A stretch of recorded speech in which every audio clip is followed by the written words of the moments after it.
자, 조금 살벌하고 끔찍한 이야기입니다만은 성경의 모든 기록은요, 하나님께서 하나님과 우리와의 영적 관계 그리고 우리의 삶의 교훈을 위해서 기록하여 주신 줄로 믿습니다. 여러분, 이 성경의 역사의 기록을 읽으면서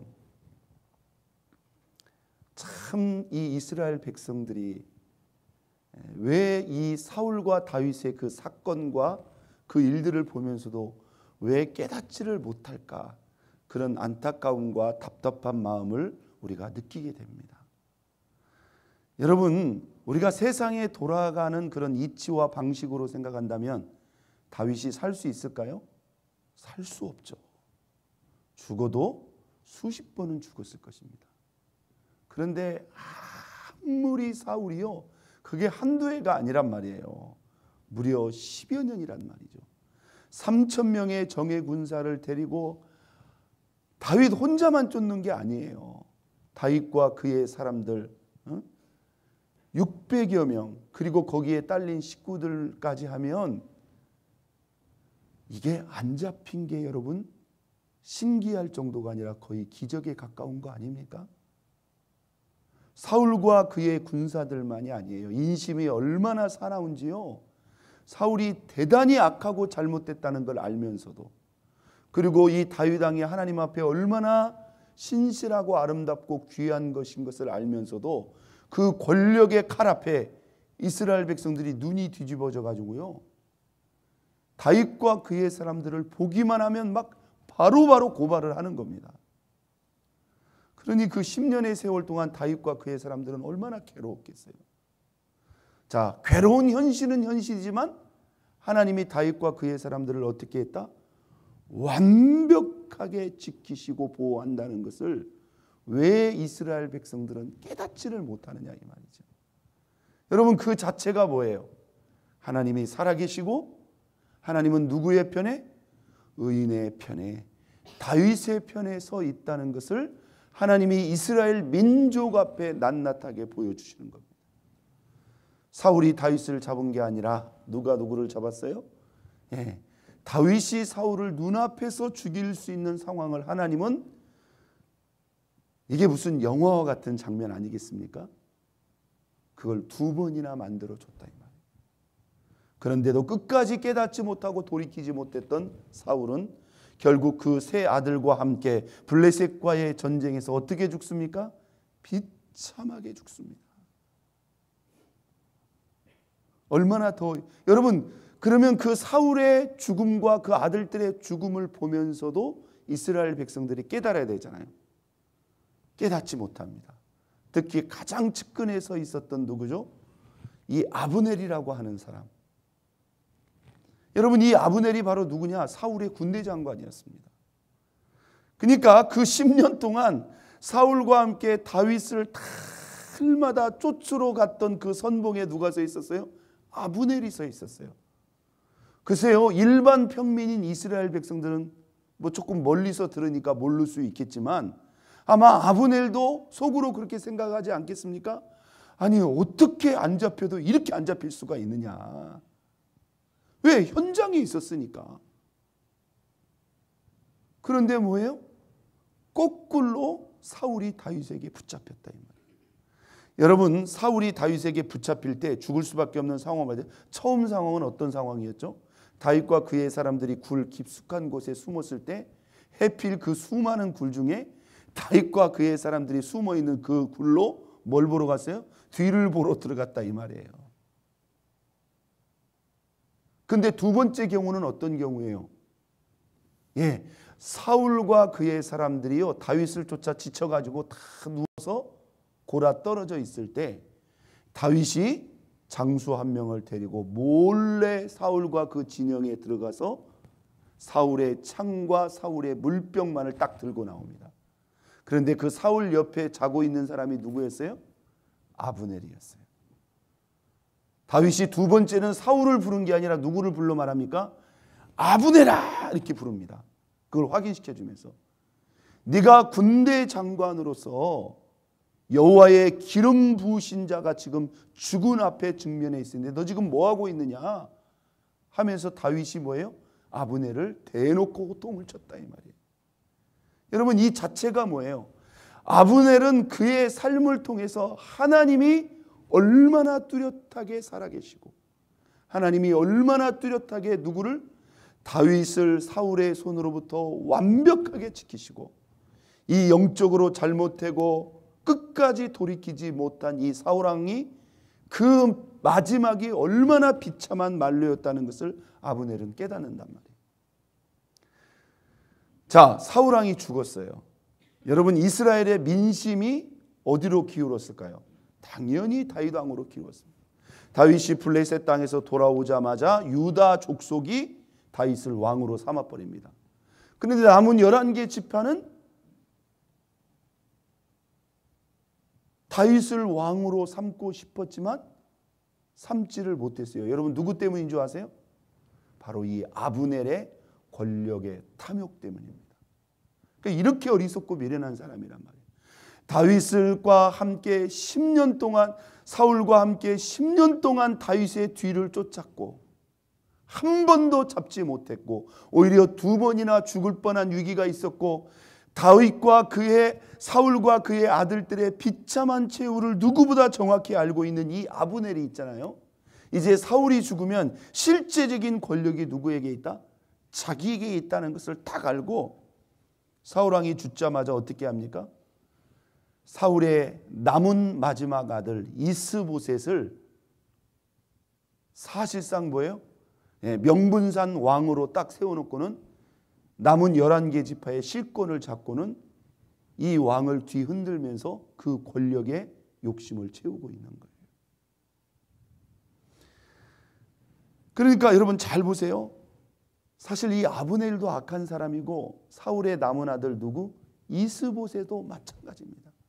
여러분 이 이스보셋은 오늘 우리가 이 본문에 보면 결국 이스보셋도 비참하게 죽습니다.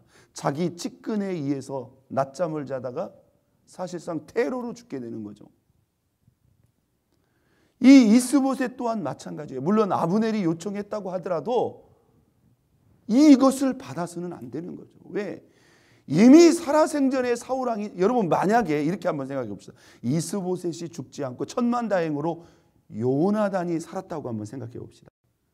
여러분 요나단이 그 아브넬과 결탁하고 왕위에 앉겠습니까? 아니죠. 요나단은요 그가 처음에 맞은 그분대로 당장에 이스라엘의 모든 지파를 데리고 다윗을 왕으로 모시고 왕으로 세웠을 거란 말이에요. 그런데 이렇게 사람들이 분별력이 없다는 거예요. 이 이스보셋이 아브넬이 왕으로 세워주니까 그냥 하고 그것을 받은 거예요. 그렇게 해서 이 이스보셋이 나라를 2년을 다스렸습니다. 그런데 결국 결과는 어떻게 됩니까? 바로 이 아브넬과 이스보셋이 스스로 뭐예요? 분쟁이 일어나죠. 이 아브넬이 얼마나 악하고 폐역한 사람입니까? 사울이 살아생전에 취했던 첩인데 그 여인을 자기가 취해가지고 간통을 해버립니다. 그러니까 이스보셋이 평소 때는 아무 말도 못하고 있다. 이건 해도 너무한 거 아니냐. 그래가지고 대놓고 뭐라고 말해요? 당신이 어찌 우리 아버지 사울이 취한 여인을 당신이 취할 수가 있냐. 딱 한마디 했어요. 딱 한마디 하니까 아브넬이 뭐예요? 눈이 뒤집혀가지고 우리가 어제 읽었습니다만 뭐라고 말합니까? 내가 유다의 계머리냐고. 내가 유다의 이 11지파를 내가 너한테 돌려서 내가 너를 왕을 세웠는데 어떻게 나한테 그 말을 할 수가 있냐고. 여러분 이 아브넬이 하는 말을 보세요. 얼마나 오만하고 얼마나 폐역하고 악합니까? 자기가 왕을 세워놓고는 그 왕의 아버지의 부인 그 여인을 취하고는 그걸 지적하는 왕을 향해서 지금 뭐예요? 막 호령을 치는 거예요. 그리고는 기분 나쁘다 이거죠. 그리고는 기분 나빠가지고 그 길로 뭐예요? 내가 이 나라를 다윗 왕에게 당장 돌리겠다고. 그러면서 그 길로 가서 다윗 왕에 가서 언약을 하고 내가 이스라엘의 11지파를 당신에게 돌리겠나이다. 마치 다윗에게 큰 인심이나 쓰듯이. 다윗은 뭐예요? 동족 간의 전쟁을 하지 않고 이 한 나라를 취할 수 있으니 그렇게 하자. 그리고는 아브넬을 돌려보냈는데 그 돌려보낸 그 아브넬을 누가 불러들여요? 요압이라는 다윗의 장수가 불러드립니다. 예전에 이 아브넬이 그 요압의 동생 아사헬을 죽였단 말이죠. 그 원한을 품고 있는 이 요압이 마치 다윗이 부른 것처럼 아브넬을 다시 불러들여서 으슥한 곳에 가서 무슨 귓속말을 하는 척 하다가 결국 아브넬을 죽여버리게 됩니다. 여러분, 사실은 좀 끔찍한 이야기예요. 그런데 왜 이런 이야기들을 하나님은 이렇게 기록했을까요? 악한 자의 편에 서서 악을 쫓는 자들의 최후가 어떻게 되는가를 하나님은 보여주고 있는 거예요. 오늘 본문 4절 1절을 보세요. 사울의 아들 이스보셋은 이스보셋이 이 소식을 듣습니다. 아브넬이 헤브론에서 죽었다함을 듣고 손에 뭐가 풀렸다? 맥이 풀렸다. 그리고 온 이스라엘이 놀랐다. 그러니까 이 이스보셋은 이 아브넬이라는 사람이 악한 것을 알면서도 그 사람만 보고 살았는데 그 사람이 죽어버리니까 손에 맥이 풀어버린 거예요. 하나님을 의지 않고 사람을 바라보고 사람을 의지하는 자의 최후죠. 그러더니 이 이스보셋이 어떻게 되는지 보세요. 2절. 사울의 아들 이스보셋에게 군 지휘관 두 사람이 있으니 한 사람의 이름은 바나 한 사람의 이름은 네가. 이들이 형제입니다. 군 지휘관이라는 게 누구냐? 실제로 바로 이스보셋 옆에서 이스보셋을 섬기고 섬기는 최측근 군 지휘관 두 사람이 낮잠을 자고 있는 무비보셋을 죽입니다. 죽이고 어떻게 하죠? 그의 머리를 들고 밤새 달려가 가지고 누구 앞에? 다윗 왕 앞에 뭐라고 말합니까? 8절. 헤브론에 이르러 다윗 왕에게 이스보셋의 머리를 들이며 아뢰되 왕의 생명을 헤아리 하던 원수 사울의 아들 이스보셋의 머리가 여기 있나이까? 여기 있나이다. 여호와께서 오늘 우리 주 대신 왕의 원수를 사울과 그의 원수에게 갚으셨나이다. 여러분, 이 두 사람, 네갑과 바나라는 이 두 사람의 행위를 여러분 어떻게 생각하세요? 이 사람들은 다윗을 몰라도 지금 너무나 모른다는 거예요. 그래서 자기가 방금까지도 자기가 왕으로 섬겼던 사람을 실제 권력을 가지고 있는 아브넬이 죽자마자 그 왕을 죽여서 왕의 머리를 갖다가 다윗에게 바치면 다윗이 뭐예요? 너 큰일 했다 하고 무슨 상이나 줄 알고 지금 갖다가 바치고 있는 거예요. 다윗이 뭐라고 말합니까? 내 생명을 여러 환난 가운데서 건지신 여호와의 살아계심을 두고 맹세하노니 너희가 이 소식을 전하면 내가 좋아할 줄 알았느냐 하면서 11절. 악인이 그 의인을 그 집 침상채 죽인 것이겠느냐. 그러면서 악인의 피 흘린 죄를 너희에게 갚아서 내가 이 땅에서 없이 하지 않겠느냐. 여러분, 다윗은 이해관계를 생각한 게 아니라 그들의 행위가 뭐예요? 패역하고 악하다는 것을 정확하게 분별하는 것입니다. 여러분, 우리가 하나님을 섬겨도요, 이런 세상의 풍조나 방식을 따라가서는 안 된다는 거예요.